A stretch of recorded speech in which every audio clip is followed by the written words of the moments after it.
You're not my husband anymore. My wife screamed as she shoved me into the fountain at my daughter's engagement party.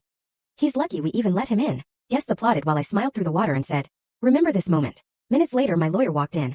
And everyone went pale. They say revenge is a dish best served cold. Well, that night they thought they were serving me up as the punchline. They had no idea I was bringing the whole damn storm with me. It was supposed to be a celebration, a soft spring evening at the opulent Grantwood estate. Trimmed hedges, lantern-lit paths, champagne on silver trays. Noelle's name was everywhere, scripted on napkins, menus like she was royalty. And in a way she was, the daughter of Clarissa Grant, my ex-wife, a woman of charm and pure venom. And me? I was just the man history had conveniently rewritten, an embarrassing footnote. I knew the moment my car crunched on the gravel that I didn't belong. I felt it in the way the valet took my keys like he was doing me a favor. In the way heads turned but no one made room. This wasn't my world anymore. Maybe it never truly was. But I came for Noelle.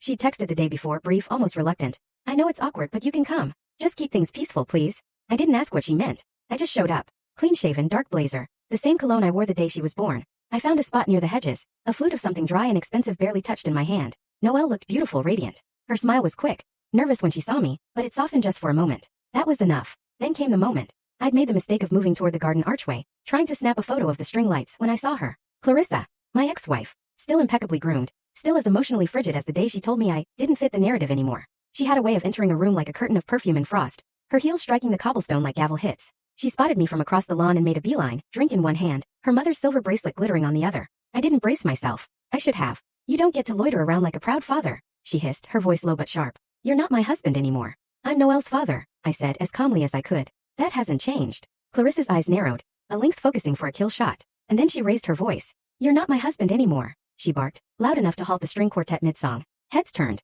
Some gasped, some whispered, some smiled. And then she shoved me. Maybe it was instinct, maybe she'd had just enough to drink, or maybe she knew exactly what she was doing. Either way I lost my footing. The marble edge of the fountain was slick beneath my loafers. My arms windmilled. I tried to steady myself on the wrought iron rim, but it was too late. I plunged in backward, arms flailing, spine slapping the water with a splash loud enough to echo across the entire lawn. Cold, chlorinated water swallowed me whole for a moment before I bobbed back up.